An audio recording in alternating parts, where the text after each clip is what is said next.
ಮಧ್ಯಾಹ್ನ ಊಟಕ್ಕೆ ಬಿಡೋದೇ ತಡ. ತಟ್ಟೆ ಎತ್ಕೊಂಡು ಎದ್ನೋ ಬಿದ್ನೋ ಅಂತ ಊಟಕ್ಕೆ ಓಡೋಗಿ ಕ್ಯೂ ಅಲ್ಲಿ ನಿಂತ್ಕೊಳ್ಳೋದು. ಯಾಕೆ ಓಡೋಗೋದು ಅಂತಂದ್ರೆ ಬೇಗ ಊಟ ಮಾಡ್ಕೊಂಡ್ರೆ ಇನ್ನೊಂದ್ ಅರ್ಧ ಗಂಟೆ ಆಟ ಆಡಕ್ ಸಿಗುತ್ತಲ್ಲ, ಅದಕ್ಕೆ. ನಮ್ಗೊಳಗಾಗ ಆಟ ಆಡಬೇಕು ಅಂತಂದ್ರೆ ಅದೇ ಬೇಕು ಇದೇ ಬೇಕು ಅಂತಿರ್ಲಿಲ್ಲ. ಯಾವ್ದೇ ಬಟ್ಟೆ ಸಿಗ್ಲಿ, ಪೇಪರ್ ಸಿಗ್ಲಿ, ಕವರ್ಗಳು ಸಿಗ್ಲಿ ಎಲ್ಲಾನು ಉಂಡೆ ಕಟ್ಟೋದು.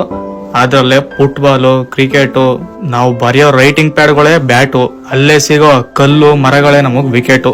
ಅವಾಗವಾಗ ಬತ್ತಿ ಸಣ್ಣ ಪುಟ್ಟ ಜಗಳಗಳು. ಯಪ್ಪ ಎಷ್ಟು ಮಜಾ ಇತ್ತಲ್ವಾ ಆ ಜಗಳದಲ್ಲೂ.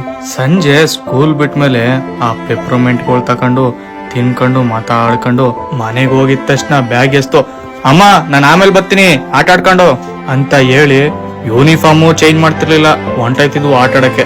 ಅವಾಗ ನಾವ್ ಆಡ್ತಿದ್ದ ಆಟಗಳು ಏನ್ ಒಂದ ಎರಡ, ಅದ್ರಲ್ಲೂ ಈ ಶನಿವಾರ ಭಾನುವಾರ ಬಂತು ಅಂದ್ರೆ ಮುಗೀತು ಆಟಗಳ ಹಬ್ಬ.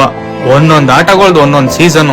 ಲಗೋರಿ, ಗಿಲ್ಲಿದಾಂಡು, ಗೋಲಿ, ಬುಗುರಿ, ಟಿಕ್ಕಿ, ಪಚ್ಚಿ ಆಟ, ಟೈರ್ನ ರೋಡಲ್ಲಿ ಓಡಿಸ್ಕೊಂಡು ಹೋಗೋದು, ಮರಕೋತಿ ಆಟ, ಕಣ್ಣ ಮುಚ್ಚಾಲೆ, ಡಬ್ಬ, ಒಂದೊಂದ್ಸರಿ ಹುಡುಗಿರ್ ಜೊತೆ ಸೇರ್ಕೊಂಡು ಕುಂಟಬಿಲ್ಲೆ, ಗಟ್ಟೆ ಮನೆ, ಅಳಿಗುಳಿ ಮನೆ, ಪಟ ಆರ್ಸೋದು.